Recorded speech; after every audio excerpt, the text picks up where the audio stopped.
दशने दामिनी चमकने हारिणी। শুভ সন্ধ্যা বন্ধুরা। আমি ঝুম, আমি ফুলটি। আজকে আমরা আবার এক নতুন মন্দিরের সন্ধানে বেরোচ্ছি। আমরা এখনই বলছি না কোথায় যাচ্ছি, আমরা যাই, আপনাদের সঙ্গে নিয়ে যাব, দেখাবো, তার বিবরণ দেবো নিশ্চয়ই। ভালো লাগবে আশা করি, সঙ্গে থাকবেন। আজকে আমরা দর্শন করবো হচ্ছে নকুলেশ্বর মন্দির। তো সেটা হচ্ছে আপনার ওই কালীঘাট মন্দিরের কাছাকাছি আমরা এসে পৌঁছেছি। এখন এই নকুলেশ্বর মন্দিরের দিকে যাচ্ছি। হ্যাঁ, দেখি আপনার সঙ্গে এটা একদম কালীঘাট মন্দিরের কাছাকাছি। এখানে এলে কাছাকাছি জিজ্ঞেস করলে দেখা যায়।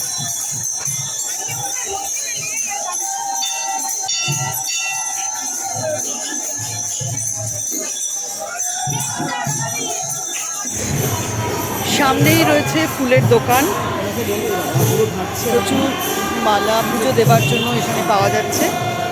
আমরা বাবা নকুলেশ্বর ভৈরব মন্দিরের কাছাকাছি পৌঁছে গেছি।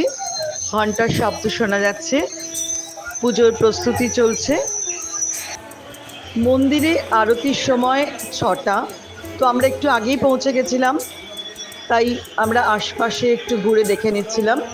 চলুন আমরা একটু মন্দিরটাও দেখি। মন্দিরটি ঢোকার মুখেই রয়েছে তিলক পরার ব্যবস্থা। উল্টো দিকেই রয়েছে জগন্নাথ, বলরাম, সুভদ্রার মূর্তি। সেখানে ওনারা নিত্য পূজিত হন। মন্দিরের পাশেই রয়েছে কীর্তনের ব্যবস্থা। আমরাও সেখানে সামিল হলাম কিছুক্ষণ। খুব সুন্দর লাগলো, পরিবেশটা ছিল খুব সুন্দর। শোনা যায় প্রতিটা পীঠস্থানের পাশেই নাকি রক্ষক ভৈরব থাকেন।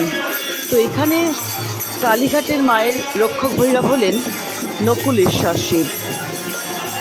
প্রতি সোমবার, পূর্ণিমা, অমাবস্যা এবং একাদশীতে বিশেষভাবে পুজো হয়।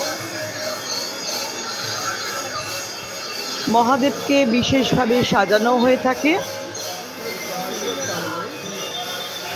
সাজানোর পর শুরু হয় সন্ধ্যা আরতি। পুরোহিত মশাইরা ভীষণ সুন্দরভাবে এই বিশেষ দিনগুলোতে মহাদেবকে সাজিয়ে থাকেন। নকুলেশ্বর শিব এখানে স্বয়ংভূ। শোনা যায় তারা সিং নামের এক ব্যবসায়ী, তিনি 1854 সালে মন্দির প্রতিষ্ঠা করেন। পরবর্তীকালে এই মন্দিরের অনেক পুনর্বিন্যাস হয়। মন্দির খোলা থাকে সকাল 5টা থেকে দুপুর 1টা পর্যন্ত, আবার বিকেল 5টা থেকে রাত 10টা পর্যন্ত। দিনের অনেকটা সময় মন্দির খোলা থাকে, তাই আপনারা অনায়াসে এখানে এসে পুজো দিতে পারেন। আপনারা এখানে পুরোহিতের থেকে পূজার উপাচার নিয়ে বাবার মাথায় জল ঢালতে পারেন, সে ব্যবস্থাও রয়েছে। আমরাও সেখানে বাবার মাথায় জল ঢাললাম। বহু মানুষের সমাগম হয় এই বিশেষ দিনগুলোতে।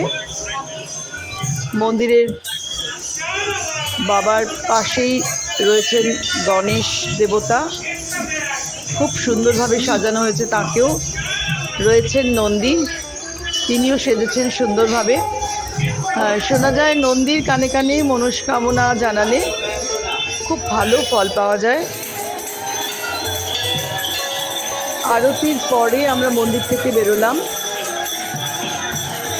সোমবার, পূর্ণিমা, অমাবস্যা এবং একাদশীর দিনে এখানে ভোগের ব্যবস্থাও থাকে। মন্দিরের বাইরে বিশাল লাইন। এখানে নরনারায়ণ সেবার ব্যবস্থা করা হয়েছে।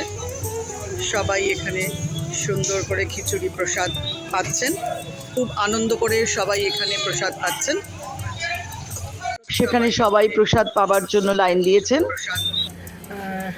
আমাদের নকুলেশ্বর দর্শন আছে, দর্শন সেরে এলাম। প্রথমবার এই মন্দিরে গেলাম, শুধু শুনেছিলাম, কোনোদিন যাইনি। মানে ভীষণ ভালো লাগলো। আপনারা আসবেন, ভালো লাগবে। আমরা বিবরণ তো দিয়েছি, দেখবেন। আর এবারে বাড়ির পথে, ও যাবে অনেকটা দূরে, বাড়ি যাবে, আমিও বাড়ি যাব। অনেক ধন্যবাদ। শুভরাত্রি। শুভরাত্রি।